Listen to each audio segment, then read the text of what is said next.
Good afternoon. Now we are going to discuss about forms of an organization.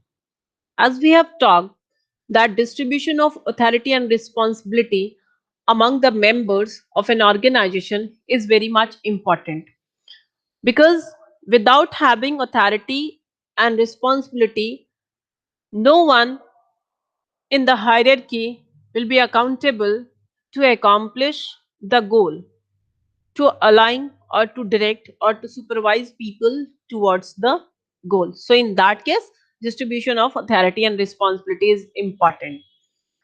So far as forms of organization is concerned, there are four forms which you can see over there. The first one is line, the second one is line and staff, the third one is functional, and the fourth one is committee. Now if we are talking about line, what line structure is? Line structure means this is a vertical kind of structure, as you can see over the slides, and the distribution of authority is like in a way that the it comes from upward to downward. Likewise, in line and staff organization, there are two staff members which are assigned here to support to line manager. So there are two advisor or two staff in this particular structure which is called line and staff, and you can see they are the experts who will advise, who will support, who will guide the line manager. Now, the functional organization. As you can see, this structure, the first one is line and adjacent one is line and staff. Now, if you are talking about the functional organizational structure, you can see these are the functional departments. These are HR, marketing, finance, and IT. Based on their functional ability, the distribution was being made, and these are the four functional organizational structure. So far as committee is concerned, committee are being developed to accomplish a certain or a specific goal or a target, and after the completion of that, the committee is being resolved. Why it is being resolved? The purpose is fulfilled now, the purpose is done now, that's why the committee is resolved.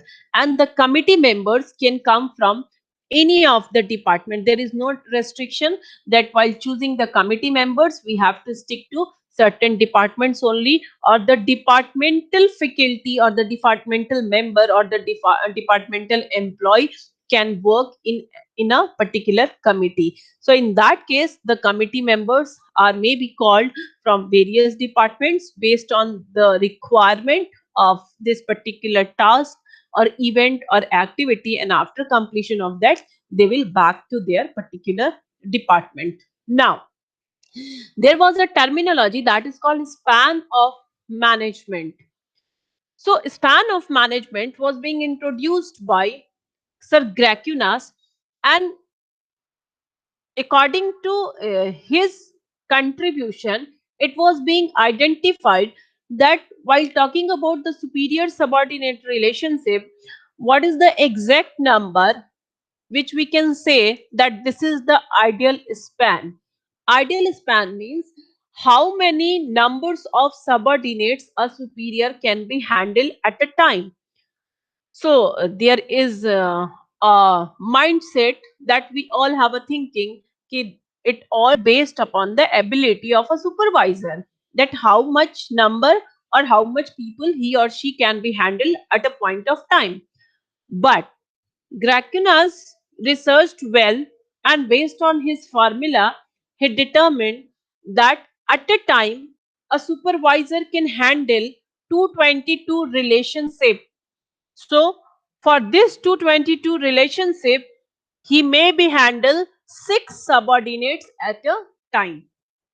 So being a manager, this is very much important for you also, that how many number of subordinates you can handle at a point of time. So according to Gracunas, the ideal span is 6. You can handle, or anyone can handle, 6 subordinates at a time.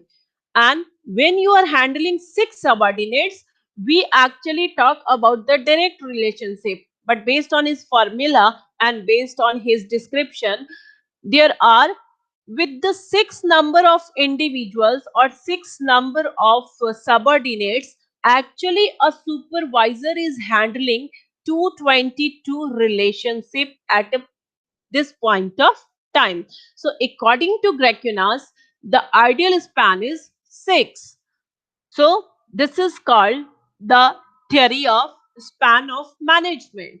We can say it span of control also, or span of supervision also, because it talks about the superior subordinate relationship and what is the exact span of supervision which a supervisor can handle. So the ideal span is 6. For the effective supervision, a supervisor can handle 6 subordinates at a time. So this was the concept which comes under organizing the forms and span of management. Thank you.